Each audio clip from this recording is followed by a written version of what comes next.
And today what I want to show you is our Live Create feature. Basically, what this allows you to do is create content across the PS3, Xbox 360, as well as PC simultaneously. So, the first thing I'm going to do is start up my Xbox and the PS3.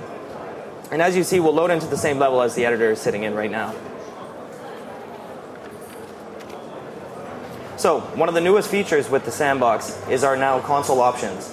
Basically, all you have to do is click a checkbox to whether you're working onto the Xbox 360 or the PlayStation 3, and it's simply just an enable checkbox. Once I've checked these off, you can see that I can actually synchronize the camera across the Xbox as well as the PlayStation 3. So everything I'm doing in the editor here is going all the way across to both the consoles. So we haven't just made improvements to the sandbox interface, we've also made major improvements on the rendering engine. What I want to show you real quick is our deferred lighting system.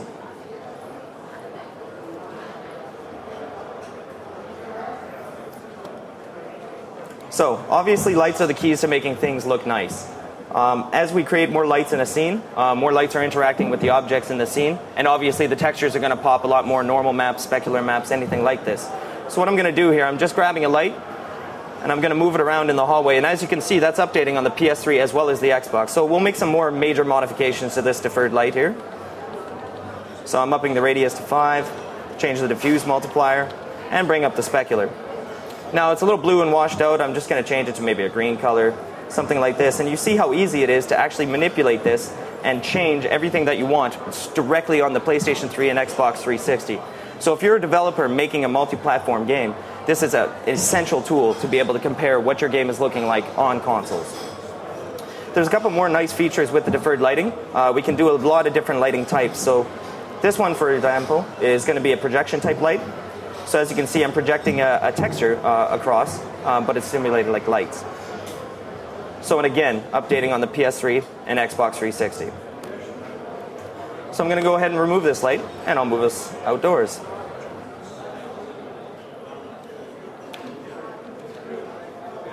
So as I come outside, you can see this is very much a crisis type scene that we had done. Now, the difference here is that you're going to see it on the PlayStation 3 and Xbox 360. Now, there are some really nice tools that we're taking over from Sandbox to be able to develop onto the consoles. And one of the biggest tools was the time of day tool. Our designers don't want to be bothered with a lot of graphs, a lot of problems, so we just gave them a simple slider. So as you can see, as I change the time of day, that's updating on the Xbox 360 and the PS3 and the PC all at the same time. So I'm just going to change it to more of a night scene, and you can see, again, comparing this makes it very nice. So I'll bring back the time here, and I'll show you how we do our terrain modification and a bit of terrain painting in the sandbox.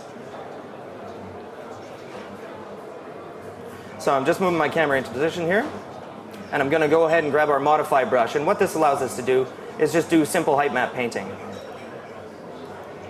So I'll change my sliders here. Smooth it down a little bit. We'll do something real fast, just maybe a little island or something coming out here. Smooth this right down. So now as you can see, that's updating on the consoles as well while I'm painting on the PC. Sample a bit of a lower height. Maybe give some shape to this. Alright, great, I'm pretty happy with that.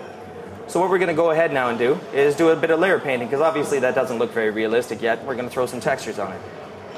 So the first thing I'm going to grab is actually our terrain texture layer browser. This is a new feature that wasn't existing in CryEngine 2. And this is a nice way to interface with all our textures.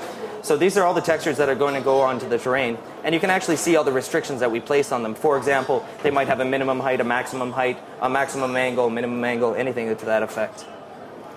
So I'll go ahead and close that. Database view. So I just jump into the layer.